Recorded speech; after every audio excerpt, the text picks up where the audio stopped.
Jared Goff has been exceptional this year. Granted, 2 pick sixes, not ideal, but nonetheless, 11 touchdowns, tied for first place, I believe, with Lamar Jackson and Patrick Mahomes through 4 games. How? Is it simply the Reynolds signing last year and Ben Johnson? Is it as simple as that?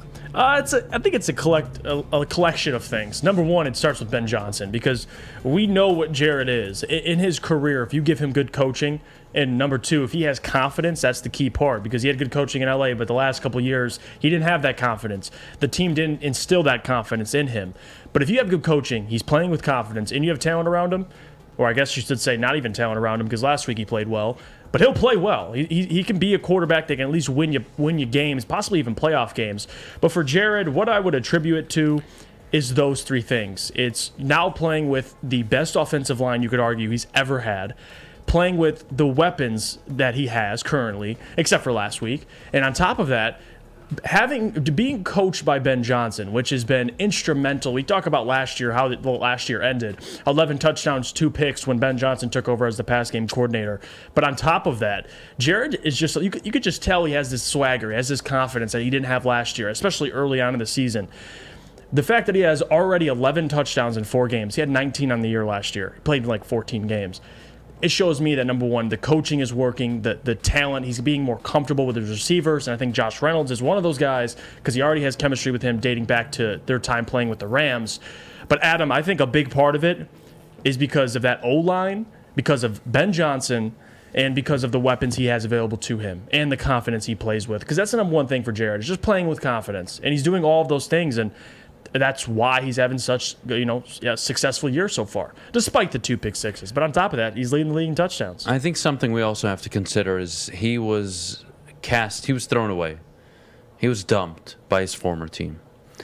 And while he was in Detroit with no weapons, no confidence, at the lowest point probably of his professional career, you know what his former team was doing?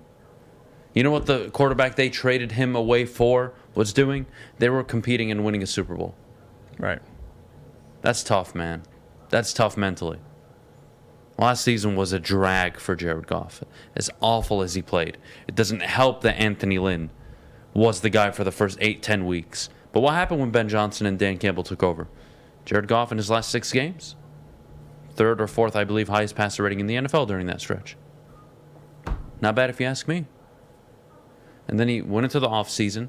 They made some moves. DJ Chark, Amon-Ra going into year 2. They draft Jameson Williams. They really put emphasis on supporting him. Mm-hmm. He comes out and delivers.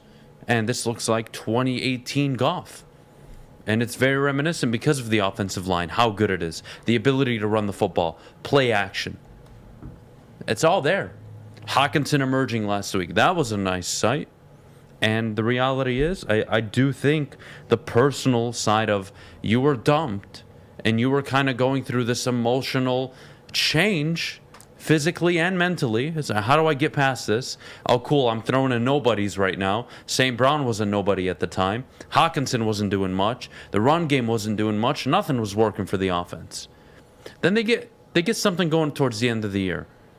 And that confidence kind of, moved and bled over into the offseason. And you saw him on Hard Knocks. You saw him in joint practices. Much more confident. Telling Dan Campbell, I've never been more confident in the guys I'm throwing to. I feel like they're going to go up and make a play whenever I throw it. You wouldn't have heard that last year. Right. So I do think it's time. I think it's the coaching he's working with now with Ben Johnson. The Josh Reynolds signing, I still think, is one of the underrated moves of the entire regime of Brad Holmes. I think it totally unlocked Jared Goff because it gave him comfort. It gave him somebody that he has a rapport with. Right. And so far, 4 games into the league year, do I think he's going to continue at this pace? No, I don't. But this is what you expect out of a Jared Goff, right? A few average games, a few below average games, and a few really great games. But more often than not, he's somewhere in the middle. That's Jared Goff. We all agree. Right. But the fact that he's found a way to not have the below average games and has consistently given you something, I think that is a credit to the coaching staff and him.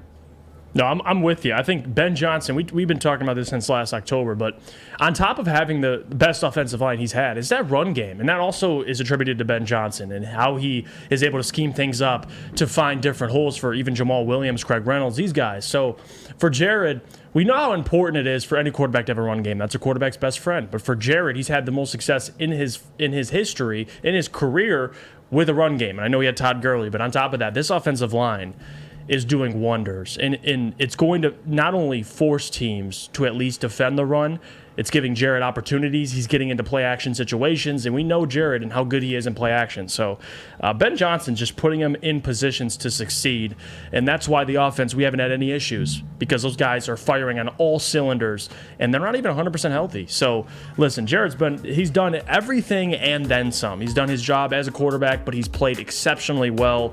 I didn't think he'd be number one in the NFL, tied with Lamar for passing touchdowns. I didn't think the Lions would be score the most touchdowns in the NFL, and he's the quarterback of that offense. So give him credit where it's due, Adam, but I'm with you. I don't think he's going to lead the league in touchdowns when the year's over, but he's having a hell of a start.